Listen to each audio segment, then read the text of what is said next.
Now we need to look at the equations of uniform accelerated motion, otherwise known as the SUVAT equations. There are three equations that we need to use, or variations of them, where SUVAT represents the letters in these equations. A is acceleration, U is the initial velocity, and after U you get V, which is the final velocity, T is the time taken, and S is the distance travelled. Don't ask me why we use S.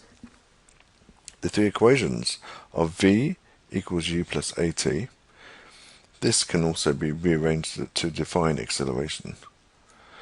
S is equal to UT plus half AT squared, and V squared is equal to U squared plus 2AS.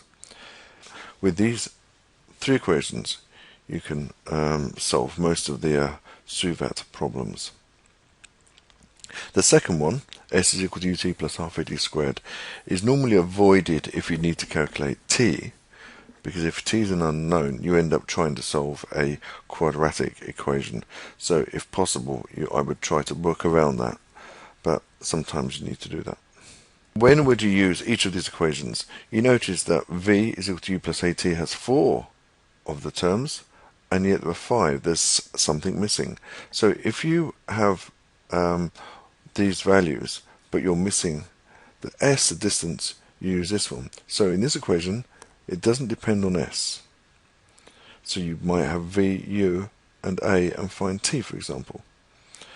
This one, there's another term that's missing. Which one is missing?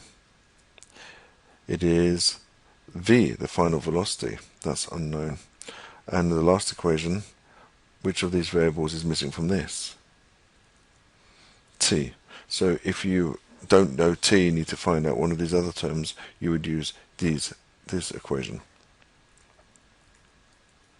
Let's look at an example.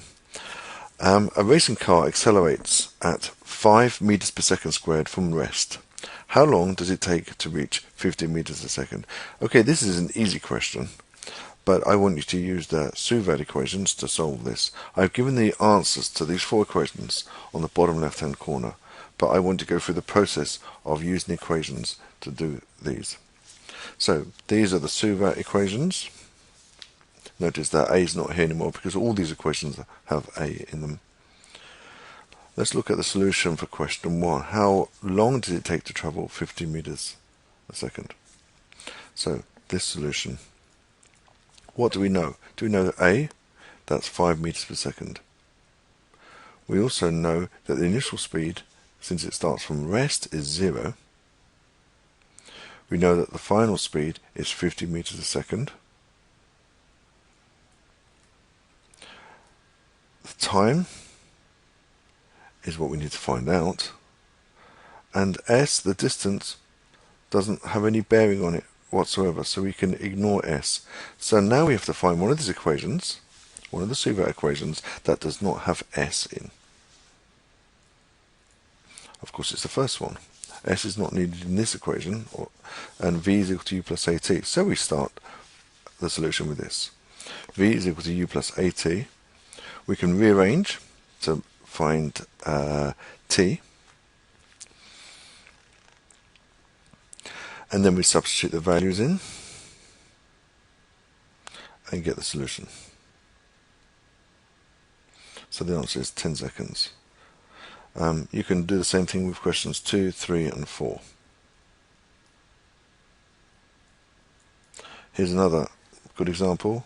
A cliff in Ireland is so high that when a stone is dropped off, it takes 7 seconds for the stone to hit the water. How high is the cliff? Using the SUVAT equations,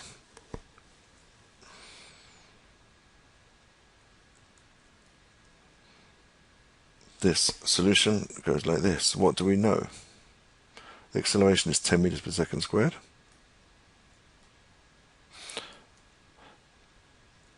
The initial speed is 0.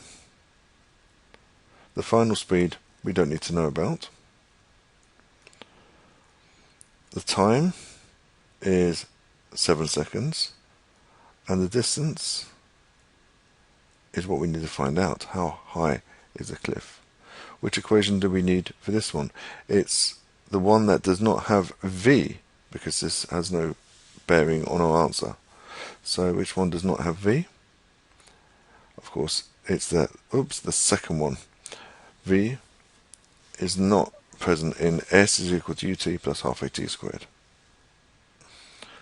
So you should be able to solve that one. Just rearrange.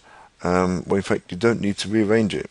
You just substitute the values. Bear in mind that u is equal to 0, so this equation reduces to s is equal to half at squared. A is equal to 10, so s is equal to 5 t squared.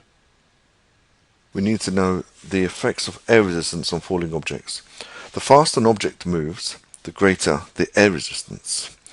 And this air resistance will always be in the opposite direction of the motion of the object. So let's say when something drops, when t is equal to 0, the air resistance is 0, basically because the velocity is still 0. The acceleration is going to be 10 meters per second squared. So we'll draw a body which is has a downwards force, that's the mg. The air resistance is equal to 0.